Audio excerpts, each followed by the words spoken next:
Hi class and welcome to chapter 1. This is the introduction to the textbook.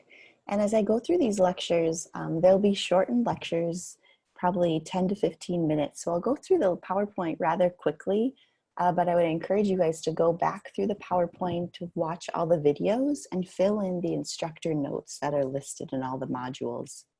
Here are the learning objectives that are found in this chapter.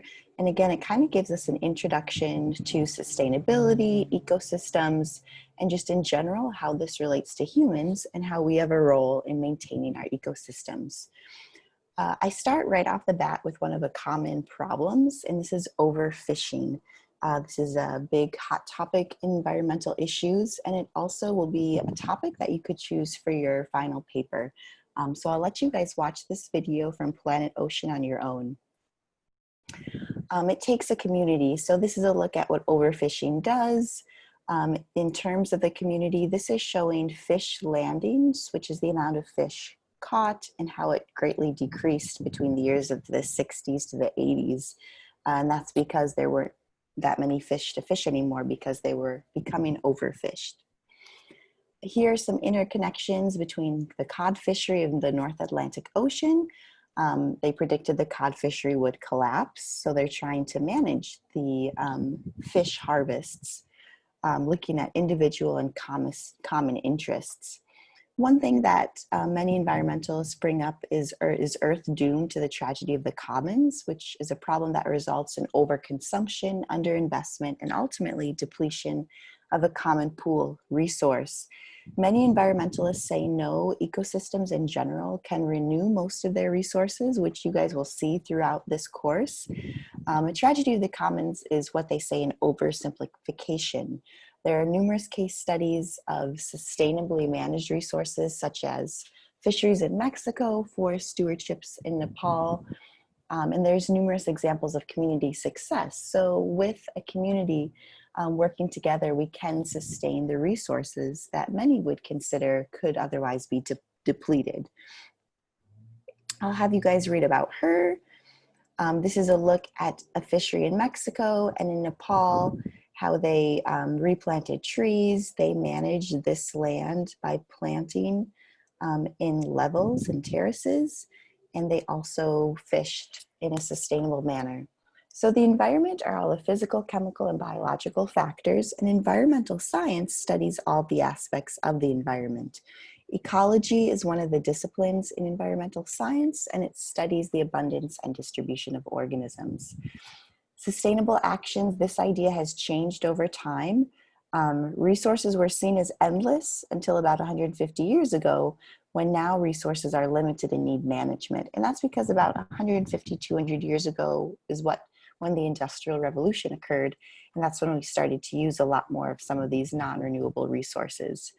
This is what we would think the Earth or the West would look like in terms of kind of the Lewis and Clark era when they were settling the West. And obviously it might not look exactly like this today, but we obviously want to sustain our Earth so that generations to come and your kids and your grandkids can enjoy it.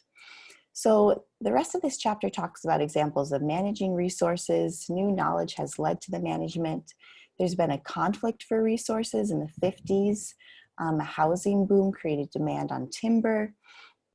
And this is kind of when that Forest Service came into effect to try to manage the forests to allow for the booming timber industry, but also manage these forest lands so that they would be able to be enjoyed. So if you want, you can find the nearest national forest to your home and list some of the important natural resources or public benefits. Probably the closest one to us is maybe the Angeles National Forest. My family loves to go hiking in there. Policies addressed conflicts about use, but the ultimate goal is to maintain human well-being, and I'll let you guys read through this as we begin to talk about sustainability as well. So sustainability is maintaining the ability to accommodate 3 important sources of change, in that the world is changing, we are changing, and we are changing the world. Here's a look at the landscape of the East Coast taken from satellite. Again, much different than probably what you would see even 100 years ago, but now it's completely lit up from outer space.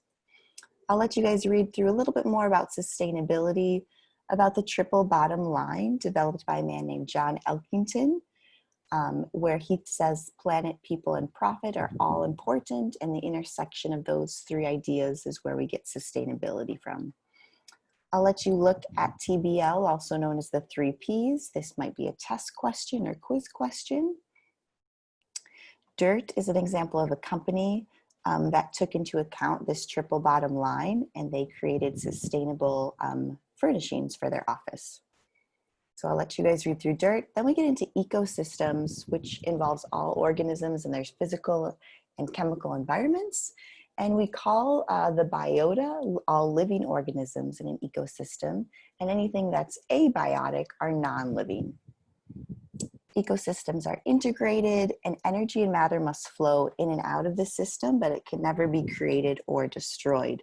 So we'll talk a lot about these energy cycles, what goes into ecosystems and what outflows from ecosystems.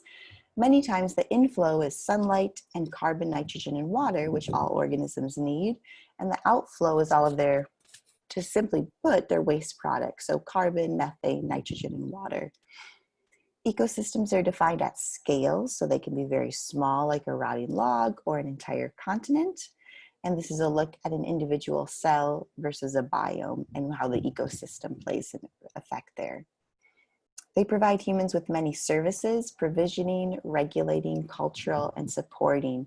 And this is one of your discussion questions. So I'd encourage you to reference these slides and this section in your textbook. This is a look at ecosystem services, human well-being, and the change drivers. And then it takes you through the 4 different types of services that ecosystems provide. So I'll let you guys read through these: the provisioning services, regulating, cultural, and supporting services. This talks about a principle of physics that matter and energy are neither created or destroyed. So ecosystems are just open to gains and losses of energy and matter. And this is the law of energy and mass conservation. So I'll let you guys read through this, kind of the principles of ecosystem function. Ecosystem stability, we call them dynamic homeostasis, where systems will adjust naturally to reduce the change from normal. And we get a negative or a positive feedback system. The negative feedback system reverses a directional change, and a positive feedback reinforces the change. This is a great video talking about those feedback mechanisms. Forest loss will initiate erosion because when we lose trees, their roots aren't able to hold the soil in place. So we get more and more erosion. And this is positive feedback because forest loss initiates erosion, which just accelerates more erosion and further accelerates forest loss in this unending positive feedback cycle. Ecosystem changes, I'll let you guys read through that, things that can change ecosystems. This is a look at a forest fire. Well-being of the present and future humans is dependent on acting sustainably. And this is really how the rest of the textbook would go, well, how we can act sustainably, understand the boundaries of ecosystems, maintaining balance. If we look at this picture is talking about every piece of a car. If you look at this picture, it's showing the pieces of a car completely separated out. And if I were to ask you what pieces of this picture are completely necessary for the operation of the car, you'd probably choose the wheels, anything that has to do with the engine. But what isn't necessary? And this is how I want you guys to start to think about our environment, is what things are necessary for your life and what things are unnecessary, where you live in such a consumerism-based society where we buy, we use as much as we can, not thinking about the impact of the waste products that we're using. So uncertainty in science and systems thinking, sometimes we can be ignorant where we don't know enough, but also these systems are extremely complex where we don't completely understand how all the parts of the ecosystem work together. It can be completely changed. We can use the scientific process to try to reduce our knowledge of how we can manage these resources. And this is a slide showing those steps of the scientific process. This is a look at the population of wolves and moose in Canada. And I'll let you guys read through that example in the PowerPoint slide.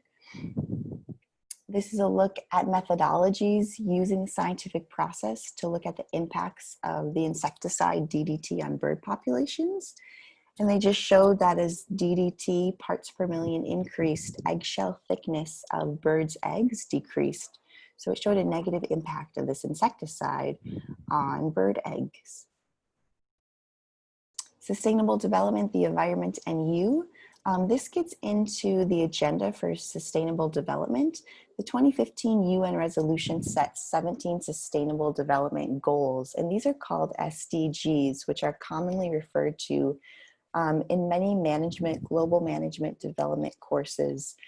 The goal is to fully implement these goals by 2030, which is now only 10 years away. So I'll let you guys read through the 17 SDG, Sustainable Development Goals, that the UN wants to implement by 2030.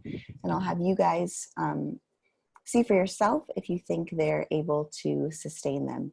This picture might look familiar. This is LA clean air. We'll see if that can be a sustainable development goal. The nice thing about the quarantine is that we had clean air for a couple of months or a couple of weeks. So that brings us to the end then of this chapter. Again, this chapter is just an introduction to kind of the rest of the textbook, and I will let you guys take it from there. Again, I would encourage you to fill in instructor notes as you're working through the chapter, answer the end of chapter review questions, and also answer those practice review questions that I posted in the modules.